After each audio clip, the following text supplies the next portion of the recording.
Para comprender mejor qué es la espectroscopía y espectrometría, es necesario conocer algunos conceptos básicos, tales como la absorción, la emisión, transmitancia, haz de luz, prisma, onda electromagnética, longitud de onda, fotón, espectro, espectro electromagnético, líneas espectrales, radiación electromagnética y partícula. La absorción es el fenómeno físico en donde la energía luminosa o electromagnética se filtra a través de varias sustancias. La emisión es la forma en que se transmite esta energía por medio de ondas electromagnéticas. La transmitancia es la cantidad de luz que atraviesa un cuerpo en una determinada longitud de onda. Un haz de luz es el conjunto de rayos que se emiten por un mismo proyector, que es el prisma. El prisma es un instrumento triangular que es de cristal en el cual la luz penetra por una de las caras del prisma y se refracta hasta descomponerse en diferentes colores, debido a que el grado de separación varía en función de la longitud de onda de cada color. Actúa de este modo gracias a que la luz cambia de velocidad cuando pasa del aire al cristal del prisma. Una onda electromagnética es la onda que propaga la radiación de campos magnéticos y eléctricos por medio del aire. Y la longitud de onda es la distancia que hay entre cada cresta de cada onda. El siguiente concepto es fotón. Los fotones son partículas portadoras de la luz visible, ultravioleta, infrarroja, los rayos X, los rayos gamma y el resto de formas de radiación electromagnética. Espectro. Es una serie de líneas que corresponden a las frecuencias determinadas por las cuales es absorbida o emitida la radiación electromagnética. Es como un código de barras que permite identificar la presencia de una sustancia. Espectro electromagnético. Es la distribución energética del conjunto de ondas electromagnéticas. Se extiende desde la menor longitud de onda hasta la mayor. Líneas espectrales. Es la línea oscura o brillante de un espectro que resulta del exceso o carencia de fotones. Si existe el exceso de fotones, se le conoce como línea de emisión, contrario a la carencia de los mismos, que se conocería como línea de absorción. Radiación electromagnética. Es la combinación de campos eléctricos y magnéticos que se propagan en el espacio con forma de ondas portadoras de energía. Partícula. Es un concepto de varios usos. Por lo general se emplea para nombrar una porción de dimensiones muy reducidas de materia. Para la química, una partícula es el fragmento más pequeño de la materia que mantienen las propiedades químicas de un cuerpo. En este sentido, los átomos y las moléculas serían las partículas que se pueden manejar. La espectroscopía. La espectroscopía es una técnica analítica que detecta la absorción o la emisión de radiación electromagnética de una o más muestras. Podemos tomar de ejemplo la imagen de la diapositiva anterior, pues tenemos el prisma absorbiendo y emitiendo esta radiación, y lo que hace la espectroscopia es determinarla. De esta forma se pueden hacer análisis cuantitativos o cualitativos de las mismas muestras. A estos análisis se les llama análisis espectrales, pues definen la composición química de la muestra a través de su espectro. Al momento de realizar este análisis existen tres elementos básicos, que son la fuente de luz, la muestra que se va a estudiar y el detector. La fuente de luz ilumina la muestra, interacciona con las sustancias que la forman y modifican la luz, ya que la absorbe o emite otro tipo de luz. Y con el detector se registra la luz que resulta de esta interacción. Bueno, a continuación yo les voy a presentar la espectrometría. La espectrometría es la técnica espectroscópica para tasar la concentración o la cantidad de especies determinadas. En estos casos, el instrumento que realiza tales medidas es un espectrómetro o espectrógrafo. La espectrometría a menudo se usa en física y química analítica para la identificación de sustancias mediante el espectro emitido o absorbido por las mismas. A continuación les presentaré unas aplicaciones que son las más comunes que se utilizan con esta técnica.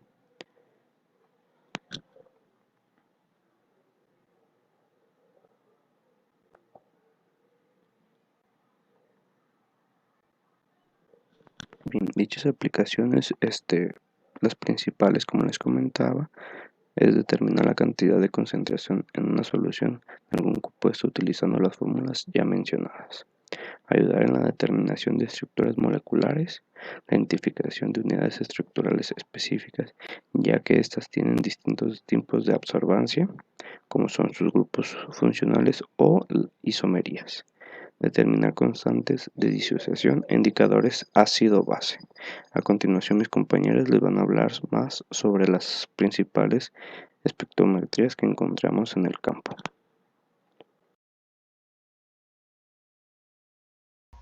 Espectrometría ultravioleta visible. En la región visible apreciamos el color visible de una solución y que corresponde a las longitudes de onda de luz que transmite, no que absorbe. El color que absorbe es el complementario del color que transmite. Cada elemento de la tabla periódica tiene su propia emisión espectral. Esa emisión es única para cada elemento. Cuando la luz se refleja en un objeto, dependiendo de la sustancia de la que esté hecho, absorbe algunas longitudes de onda y refleja otras. Las que refleja es las que vemos como su color. Un objeto de color verde absorbe todas las longitudes de onda menos la del espectro verde. Un objeto blanco refleja casi todas y uno negro absorbe casi todas. En la región UV es una región de energía muy alta, provoca daño al ojo humano así como quemadura común. La fuente de radiación ultravioleta es una lámpara de deuterio. Su nombre proviene de que su rango empieza desde longitudes de onda más cortas de la que los humanos identificamos como el color violeta, pero dicha luz o longitud de onda es invisible al ojo humano al estar por encima del espectro visible. Esta radiación es parte integrante de los rayos solares y produce varios efectos en la salud al ser una radiación entre no ionizante e ionizante. En el área forense, la espectrometría visible juega un papel importante. Usualmente se utiliza la espectroscopía de absorción atómica. En el laboratorio de química forense se usa un espectrómetro de absorción atómica para la detección de trazas de elementos en los casos del uso de armas de fuego. También puede utilizarse para toxicología, estudios de contaminación ambiental, análisis de alimentos, aguas potables y residuales, diagnósticos clínicos, explosivos, dulces, fertilizantes, fungicidas, entre otros. El espectrómetro atómico tiene un amplio rango de elementos detectables dentro de la tabla periódica. Cerca de 50 elementos atómicos pueden ser detectables a través de estos métodos analíticos. Puede aplicarse la metodología adecuada para detectar los elementos atómicos. Solo se necesitaría el uso de la lámpara adecuada para detectar cada uno de ellos. Las ciencias forenses hacen uso de la región UV mediante la luz negra, la cual se usa para detectar rastros de sangre, orina, semen y saliva, entre otros, causando que estos líquidos adquieran fluorescencia y facilitando así su detención. Las lámparas fluorescentes producen radiación UV mediante la ionización del gas de mercurio a baja presión. Un recubrimiento fosforescente en el interior de los tubos absorbe la radiación UV y la convierte en luz visible. Parte de las longitudes de onda emitidas por el gas de mercurio están en el rango ultravioleta. La exposición sin protección de la piel y los ojos a lámparas de mercurio que no tienen un fósforo de conversión es sumamente peligrosa.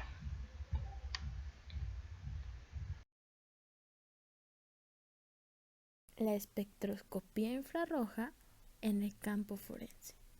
A continuación, les hablaré acerca de algunos ejemplos de cómo la técnica de espectroscopía infrarroja nos podrá apoyar con el análisis de muestras. Muestras tales como restos de pintura, tintas, fibras, explosivos, drogas ilícitas, huellas digitales, materiales biológicos, polímeros, suelos cosméticos y pelo. Análisis que en un futuro deberemos pedir a un científico forense. También hablaremos acerca de los beneficios que tiene utilizar esta técnica. Uno de ellos es que el análisis, en muchos de los casos, puede hacerse por medios no destructivos, ya que apenas es manipulada la muestra. También nos permite crear ensayos de identificación como análisis cuantitativos de cada una de las muestras. Análisis a nivel macroscópico como a nivel microscópico. ¿Por qué se utiliza la espectroscopía en las medidas analíticas? Aquí hablaremos acerca de las ventajas de utilizar esta técnica. Esta es de un análisis sencillo de realizar. Proporciona resultados con gran exactitud. Los resultados pueden ser obtenidos en segundos o en minutos. Es una técnica versátil. Se pueden acomodar varios tipos y tamaños de muestras. Es una herramienta para el análisis del gas, los líquidos o los sólidos. Proporciona resultados cualitativos como cuantitativos, ya sea cantidad o cualidad de cada compuesto. Esta es una técnica, como anteriormente lo mencionábamos, no destructiva. Utiliza métodos fáciles de conseguir, requiere poca o ninguna preparación de la muestra. Pero, ¿qué es la espectroscopía infrarroja? La espectroscopía infrarroja estudia los fenómenos de interacción o relación entre la radiación de origen infrarrojo y la materia. La radiación infrarroja se encuentra en un intervalo de 13.000 y 10.000 centímetros. Se han clasificado 3 intervalos en la espectroscopía infrarroja: el cercano, el medio y el lejano, siendo el intervalo medio donde se han encontrado las principales aplicaciones fundamentales.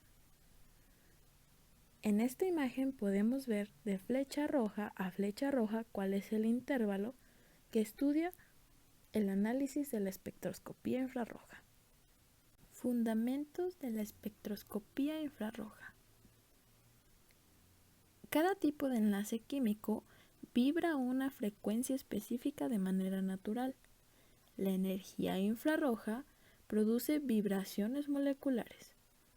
Cuando la frecuencia de la luz infrarroja alcanza la frecuencia de vibración del enlace, se produce la absorción. La cantidad de energía absorbida es proporcional a la fortaleza del enlace.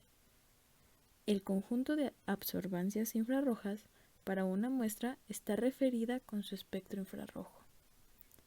El espectro infrarrojo es una gráfica de la cantidad de energía infrarroja que es absorbida a determinada frecuencia en la región infrarroja del espectro electromagnético. Cada muestra tiene un espectro infrarrojo único, de manera que el espectro infrarrojo puede servir como una huella dactilar para cada compuesto. Aquí en la parte de abajo podemos ver un espectro infrarrojo. La interpretación de los espectros infrarrojos.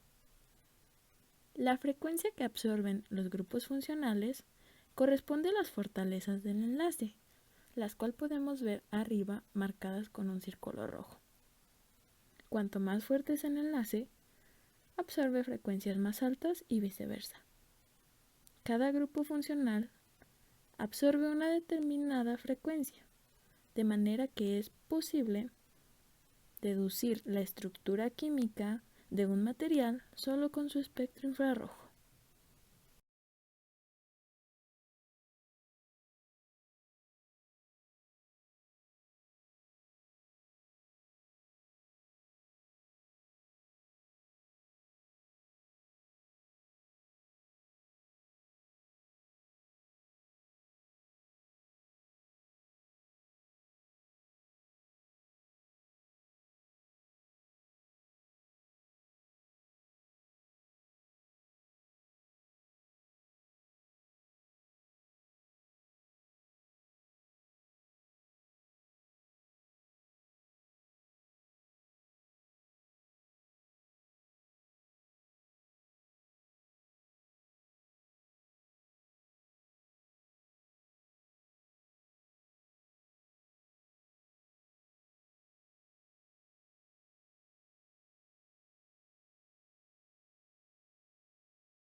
En la figura se muestran las partes principales de un espectrómetro de infrarrojo.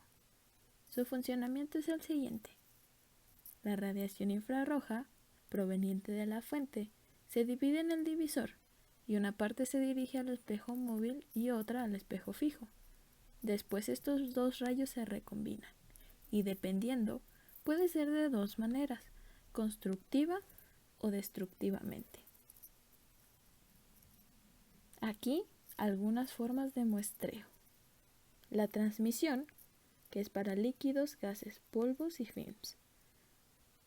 La refractancia especular, que es para líquidos o películas finas. Reflectancia difusa. Es principalmente usada en muestras en polvo. Y la ATR. De todo menos los gases.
Para finalizar con el tema de espectroscopía infrarroja, me gustaría mostrar algunos ejemplos de espectrómetros infrarrojos utilizados actualmente, como son estos 5 de aquí.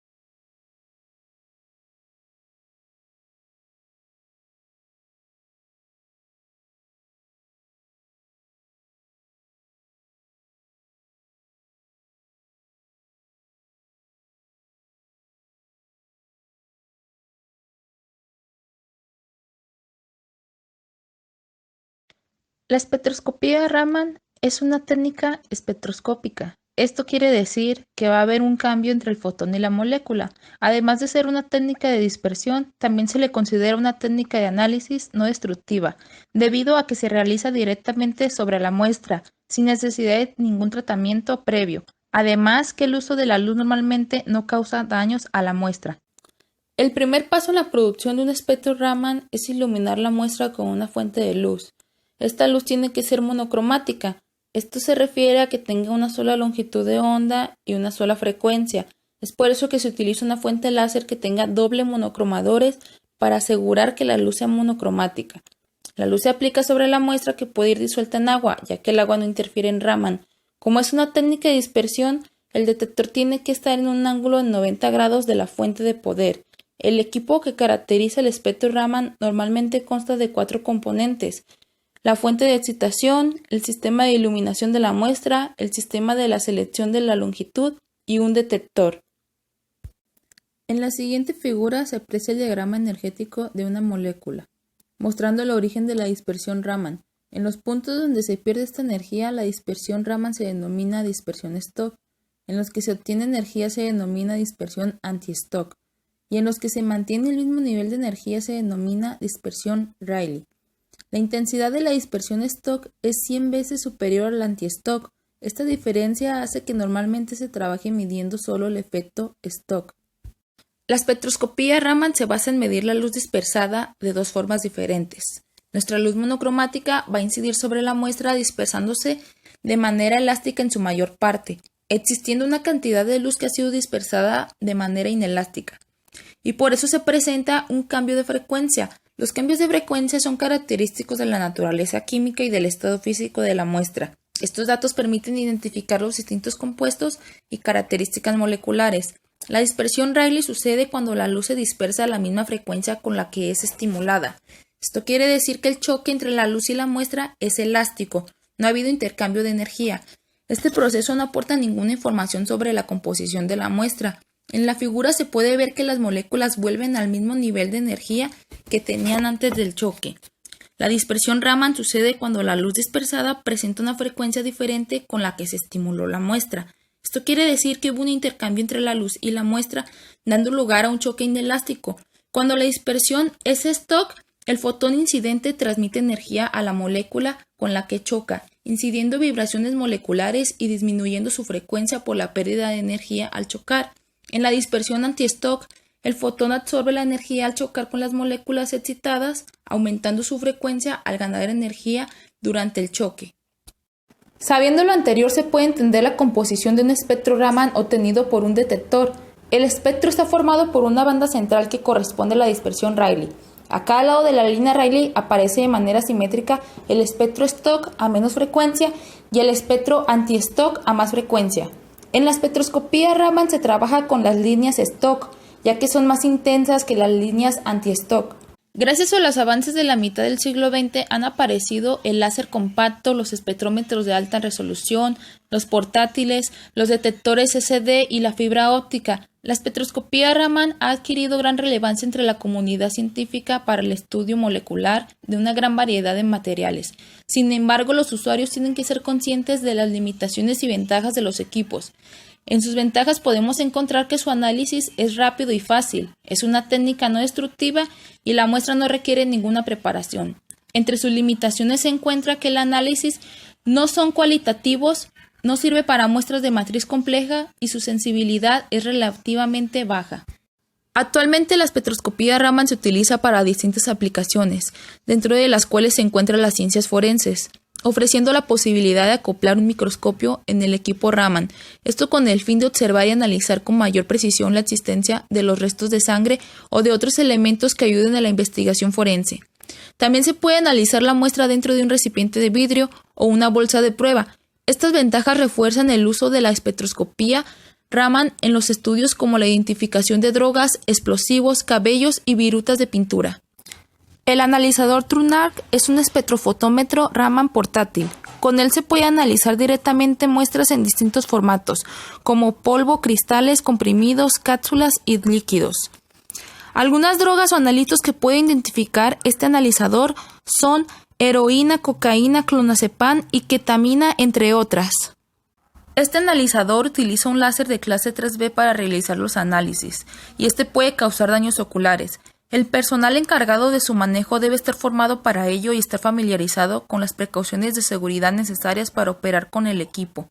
La distancia de seguridad del aparato es de 35 centímetros desde la cubierta cónica del analizador en todas direcciones.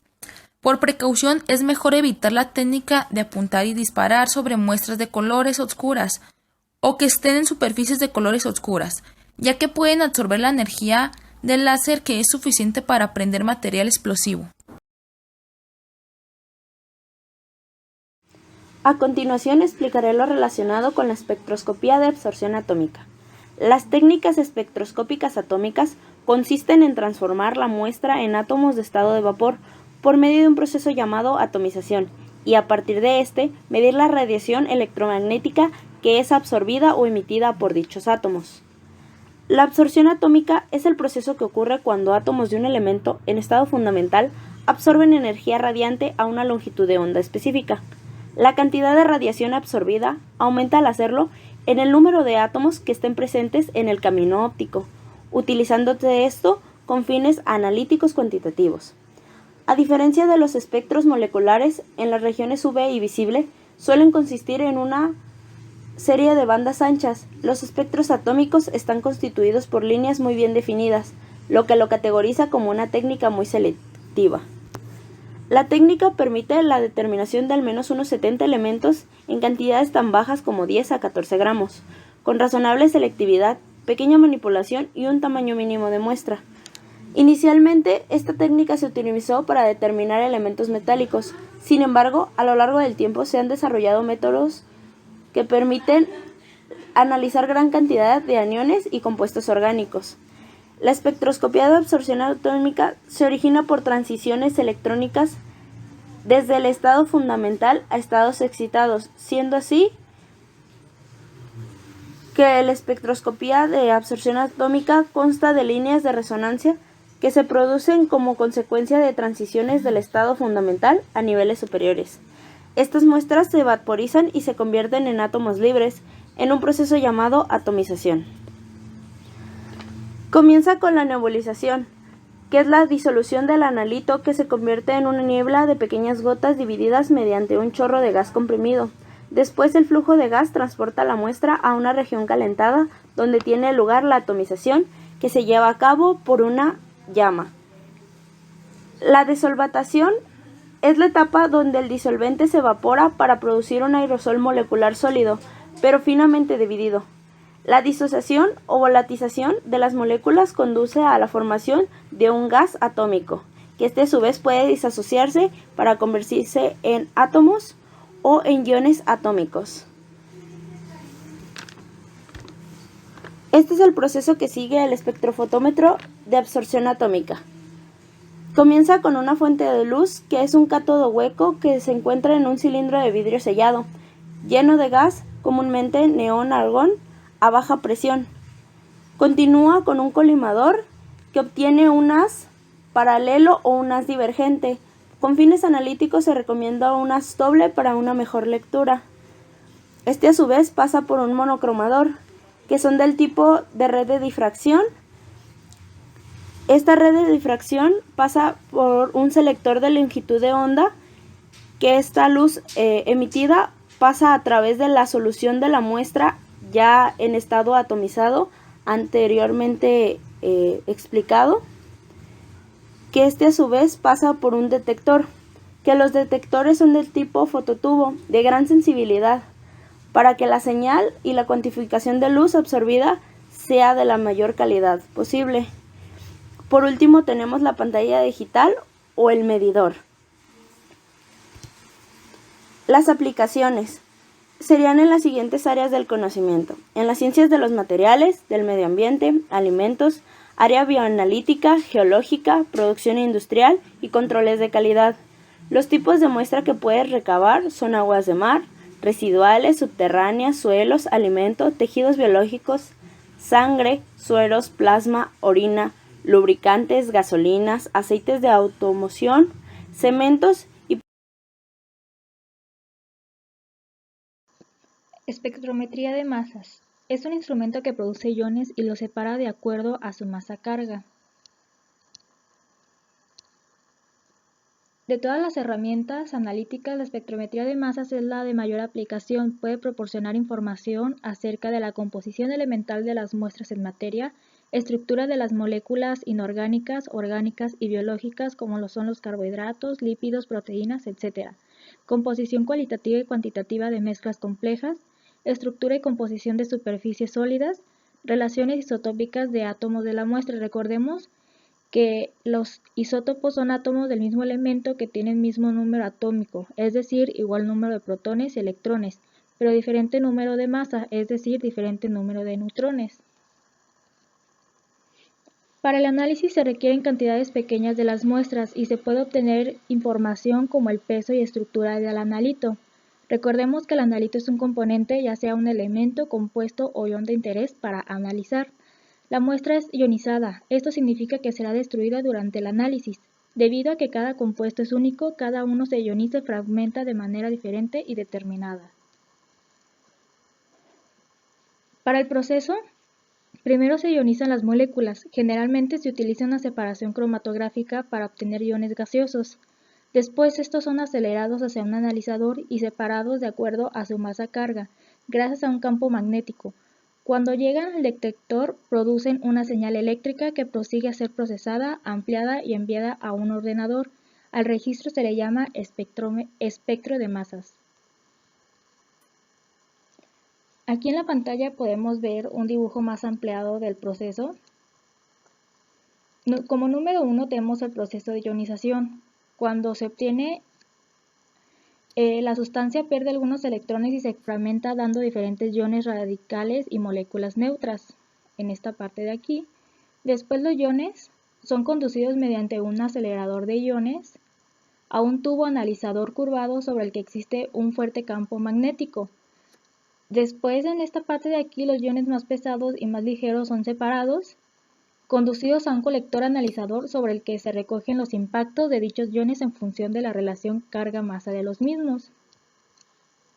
La presencia y abundancia en el espectro de determinados tipos de iones que son identificados a partir de su masa-carga son en función de la estructura química de cada compuesto. En pantalla podemos ver ejemplos de la estructura química de la cocaína y de la heroína, sustancias de abuso.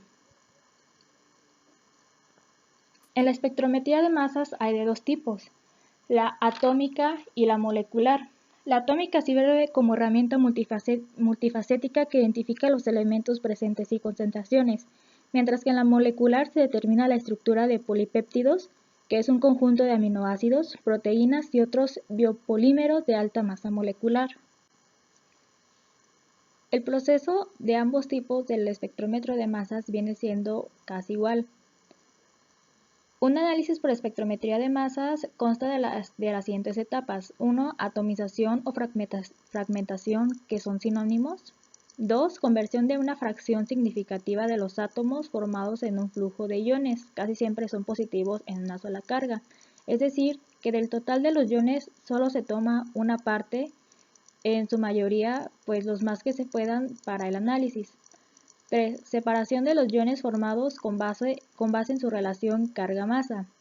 4. El conteo de números de iones de cada tipo o medición de la corriente iónica, producida cuando los iones formados a partir de la muestra inciden en un detector adecuado.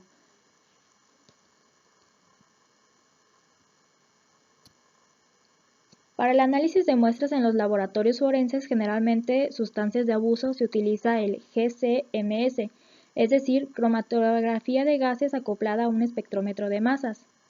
Las ventajas de esta herramienta es que tiene una alta precisión analítica, también una identificación exacta y cuantificación de sustancias de abuso y metabolitos que emplean fluidos biológicos, orina, saliva, sangre y cabello.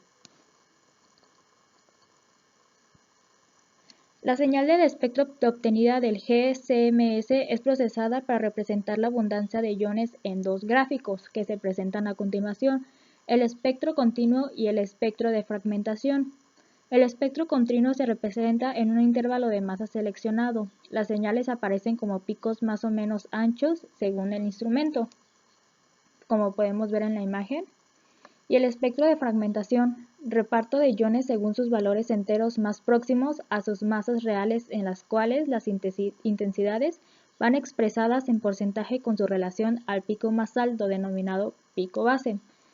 Como se muestra en el ejemplo, hay un pico más alto, el cual se denominaría pico base.